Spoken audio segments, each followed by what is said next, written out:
मैं आपका होस्ट और दोस्त एस के यादव एक बार फिर से हाजिर हूं इस नई वीडियो में एक नई ग्रांट एप्लीकेशन की जानकारी को लेकर।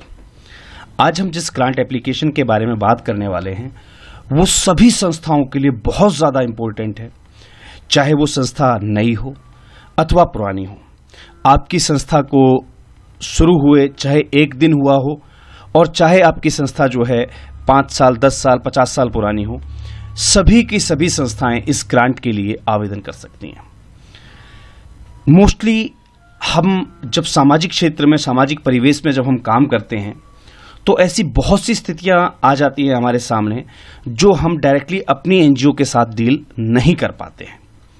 मैं इस जानकारी को आगे बढ़ने से पहले आपको बताना चाहूँगा कि अगर आप हमारे चैनल पर नए हैं तो चैनल को सब्सक्राइब करना मत भूलिएगा और सब्सक्राइब बटन को प्रेस करने के बाद पास में ही लगे बेल आइकन को भी प्रेस कर दीजिएगा।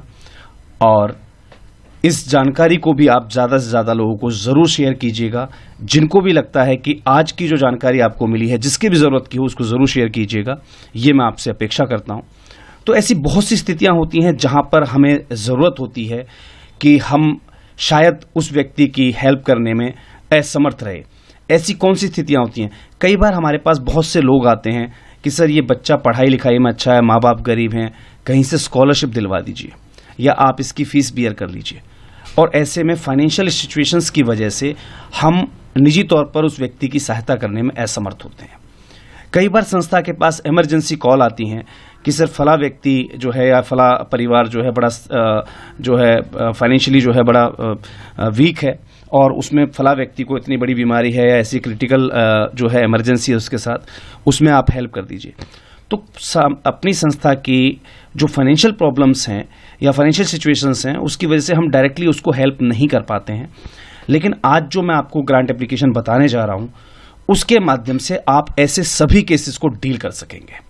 तो उम्मीद करता हूं आज की इस महत्वपूर्ण जानकारी को आप लोग बड़े ही ध्यान से सुनेंगे और बड़े ही ध्यान से इसको समझने का प्रयास करेंगे।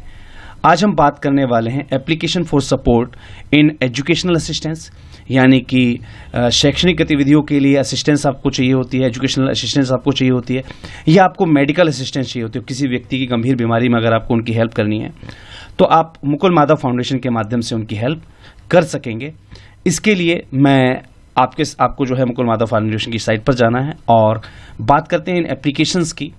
तो इस एप्लीकेशन के अंदर हमें क्या क्या दिया गया है, क्या क्या पूछा गया है हमसे, एक बार उस चीज़ को हम डिस्कस कर लेते हैं। इस एप्लीकेशन के अंदर देखिए, यहाँ पर आपसे जो जानकारियाँ मांगी गई हैं, स्टूडेंट का नाम, स्टूडेंट की एज, हम बात कर रहे हैं एजुकेशन असिस्टेंस की, उसका रेजिडेंशियल एड्रेस, उसका कॉन्टैक्ट नंबर, गार्जियंस का नाम, फैमिली बैकग्राउंड क्या है उनका, वो मेंशन करना है। 7वें नंबर के पॉइंट में देखिए आपसे पूछा गया है रेफर टू MMF बाय, इसको रेफर किसने किया। तो यहाँ पर आपको अपनी संस्था की डिटेल डालनी होती है, क्योंकि जब एक संस्था दूसरी संस्था को रेफर करती है तो उसको प्रायोरिटी आवश्यक रूप से मिलती है।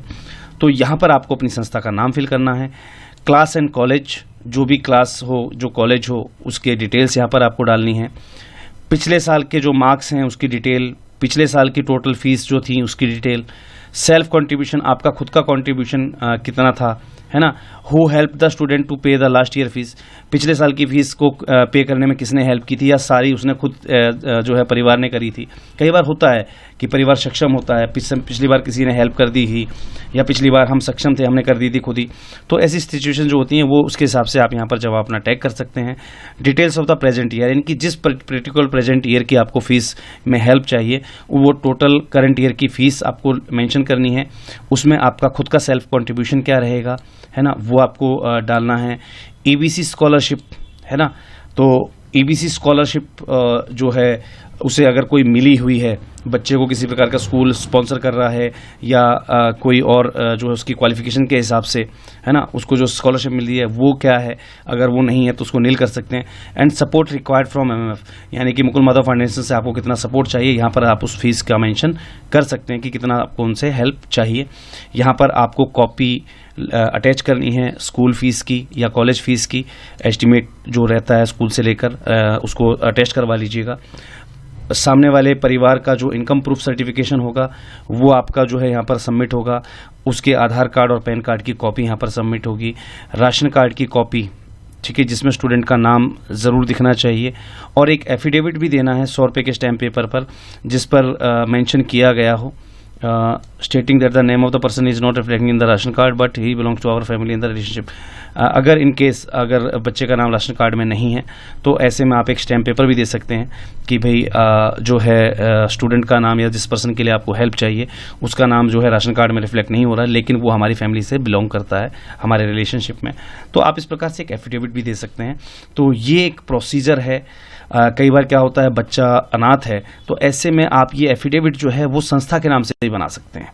तो ये बहुत ज़्यादा मैं समझता हूँ कि हेल्पफुल रहेगा आप लोगों के लिए, क्योंकि ऐसे बहुत सारे केसेस आपके पास आते हैं और आप चाहकर भी उनकी हेल्प नहीं कर पाते हैं। तो ऐसी स्थिति में आप उनकी जो है डायरेक्टली हेल्प कर पाएंगे। इसके साथ साथ जब हम बात करते हैं मेडिकल असिस्टेंस की, तो मेडिकल असिस्टेंस का फॉर्म जो है इंग्लिश और मराठी दोनों में अवेलेबल है। चलिए हम इंग्लिश पैटर्न की बात कर लेते हैं। चलिए जी, मुकुल माधव फाउंडेशन को आपको टू द मैनेजिंग ट्रस्टी, यहाँ पर एक फ़ोटो जो है लगाना कंपलसरी है। फॉर द सब्जेक्ट में लिखा हुआ already, request for the medical assistance, patient का नाम, एज, नेम ऑफ एप्लीकेंट। देखिए यहाँ पर पेशेंट का नाम, जो व्यक्ति बीमार है उसका नाम लिखना है। नेम ऑफ एप्लीकेंट, यहाँ पर आप अपना नाम डाल सकते हैं। रिलेशनशिप विद पेशेंट में आप जो है नॉन पर्सन या अननोन डाल सकते हैं। परमानेंट पोस्टल एड्रेस डाल सकते हैं। Mobile number, landline, suffering from, वो किस डिजीज से सफ़र कर रहा है, यानी कि किस बीमारी से वो ग्रसित है वो मेंशन करना है। हॉस्पिटल का नाम, डॉक्टर का नाम, सिटी कौन से वो हॉस्पिटल कौन सी सिटी में है ना। Approximate expenses of the treatment या सर्जरी, उस पर्टिकुलर ट्रीटमेंट या सर्जरी का अप्रोक्सीमेट एक्सपेंसेस क्या हैं वो यहाँ पर आपको मेंशन करनी है। पेशेंट के द्वारा कितना अमाउंट कलेक्टेड कर लिया गया है, आपकी तरफ से क्या कंट्रीब्यूशन करा गया है वो आपको यहाँ मेंशन करना है। Concession given by hospital, hospital के द्वारा कंसेशन क्या दिया गया है। फैमिली का बैकग्राउंड क्या है ना। और नेम ऑफ द सिग्नेचरी, यानी कि जो जिसके माध्यम से आपने देखिए एप्लीकेंट में आपने अगर अपनी संस्था का नाम डाला है तो आप यहाँ पर जो है अपने नाम से आप साइन भी कर सकते हैं। सिग्नेचर आप यहाँ पर नेम ऑफ द सिग्नेचरी डालना है आपको। यहाँ पर अगर आपने अपनी संस्था का नाम मेंशन किया था नेम ऑफ एप्लीकेंट में, तो यहाँ पर आप अपने साइन डाल सकते हैं, अपना नाम डाल सकते हैं, अपना सिग्नेचर कर सकते हैं। और इसको जो है डॉक्यूमेंटेशन इसमें जो चाहिए वो एस्टिमेटेड कॉस्ट ऑफ ट्रीटमेंट या surgery as a certificate by hospital, उस पर्टिकुलर हॉस्पिटल के द्वारा जो सर्टिफिकेट मिलता है एस्टिमेट कॉस्ट का वो आपको देना है। राशन कार्ड की कॉपी देनी है, इनकम प्रूफ देना है। ध्यान रखिएगा इसमें एज लिमिट 25 साल होनी चाहिए व्यक्ति की जिसके इलाज के लिए आप यहाँ पर हेल्प मांगने वाले हैं। या और trust will be issued as cheque in the name of hospital, यहाँ पर ट्रस्ट जो है हॉस्पिटल के नाम से चेक इशू करती है। तो ये आपका जो है ये कंप्लीट आपको करना है और इसको आपको जो है उनको डाक कर देना है। चलिए जी, उम्मीद करता हूँ कि आज की जानकारी आपको पसंद आई होगी। आप इस जानकारी के माध्यम से अब अपनी संस्था में आने वाले जो बीमार व्यक्ति हैं, मरीज हैं, उनकी भी आप हेल्प करवाएंगे। जो होनहार स्टूडेंट्स होते हैं जिनको छात्रवृत्ति की एजुकेशन असिस्टेंस की आवश्यकता होती है, अब आप उनकी भी हेल्प कर पाएंगे। तो उम्मीद करता हूँ आज की जानकारी आपको पसंद आई होगी। अगर आपको जानकारी पसंद आई है तो आप चैनल को सब्सक्राइब करना मत भूलिएगा। और जब भी आपको लगे कि आपको हमारे द्वारा दी गई जानकारी से कुछ भी बेनिफिट हुआ है तो आप ज्वाइन बटन पर क्लिक करके 89 रुपीज़ हमें एक जो है सोशल गिफ्ट के रूप में आप प्रोवाइड कर सकते हैं। तो आप 89 रुपीज़ का यहाँ से आप जो है डोनेशन जो है कर सकते हैं। तो उम्मीद करता हूँ कि आप लोग इस जानकारी को ज़्यादा से ज़्यादा और ज़रूरतमंदों तक ज़रूर से ज़रूर शेयर करेंगे। इसी उम्मीद के साथ और अगली किसी और वीडियो में मिलता हूँ आपको फिर से।